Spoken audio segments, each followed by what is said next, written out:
People are talking about business software. They're talking about it here. They're talking about it here. Are you ready for these conversations? This is Conversational ERP.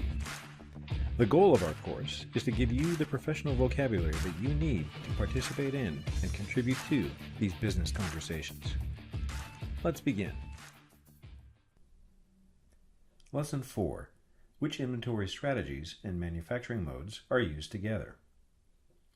In Lesson 2 of this course, we explain the 5 most commonly used inventory strategies that you might use to manage the inventory investment in your business. In Lesson 3, we explained the 6 major manufacturing modes that you might use to run the production operations in your business.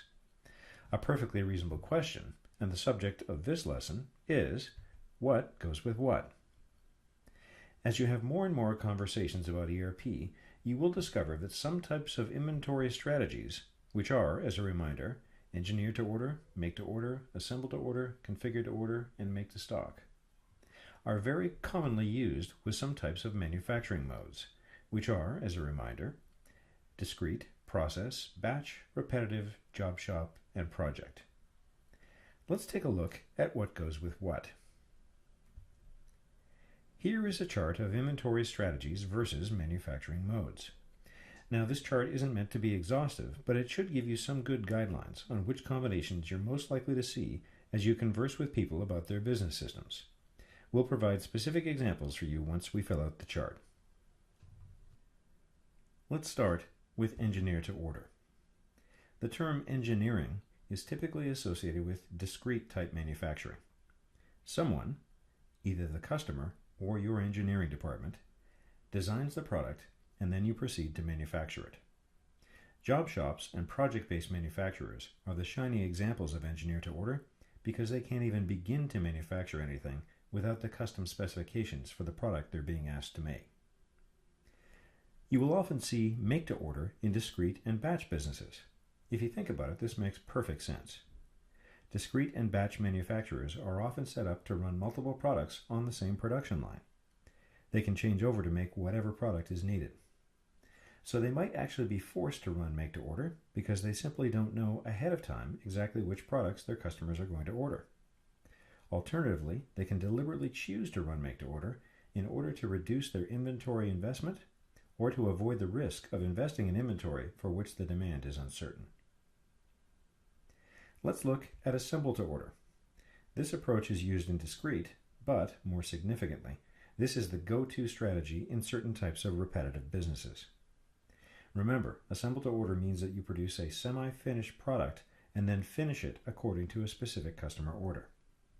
Some of the most sophisticated manufacturers in the world can run an assembly line continuously on a 24/7 basis and still manage to produce exactly what their customers want without ever stopping that line. Regarding configure to order, you'll typically only see configure to order in discrete businesses. As you may recall, configure to order means you let customers order your products by first selecting a base model and then choosing from a fixed list of options. So really, discrete is about the only place you would normally do that. Job shop and project tend to focus on engineer to order. Process and batch tend to focus on standardized products without this type of customization, so they don't need something like configure to order. And as we just noted, repetitive tends to use assemble to order. Lastly, let's look at make to stock. Let's set aside those businesses that by definition only produce to order, job shops and project manufacturers. Everyone else, discrete, process, batch, and certain types of repetitive, everyone else can choose to implement a make to stock model if they wish.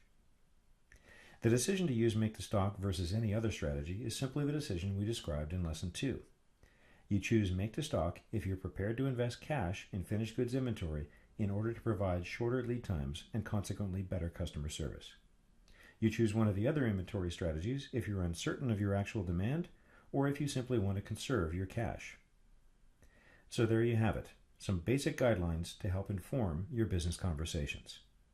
If you'd like some examples of each of these combinations, here you go. Take a moment and read over the list. Please note that this is not intended to be an exhaustive list of all industries, and please note that many other combinations are possible. These combinations are simply the ones that you are most likely to run into in business. Why am I showing you this chart? My objective here is to give you a head start on your conversational ERP in certain industries. If you're talking to a high-tech company, you can ask them if they do assemble to order or configure to order. If you're talking to a food and beverage company, ask them if they do make to order or make to stock. At the same time, this chart can help steer you away from trouble. You don't ever want to ask an automotive OEM if they run process and make to stock, because they're almost always repetitive and assemble to order. Similarly, you don't ever want to ask a job shop or project manufacturer if they're batch and configure to order, because they're almost always discrete and engineer to order. This chart, like many other things in the world of ERP, is simply a model of business. This is how certain industries typically operate, and so this is how you should talk to these people about their ERP requirements. In summary, in order for you to have intelligent ERP conversations with different businesses, you need to be aware that certain combinations of inventory strategies and manufacturing modes are frequently used together. This knowledge can only improve the quality of your business conversations, and you can avoid asking questions or exploring ERP requirements that aren't relevant for a particular industry. Thanks very much for watching. This concludes Lesson 4.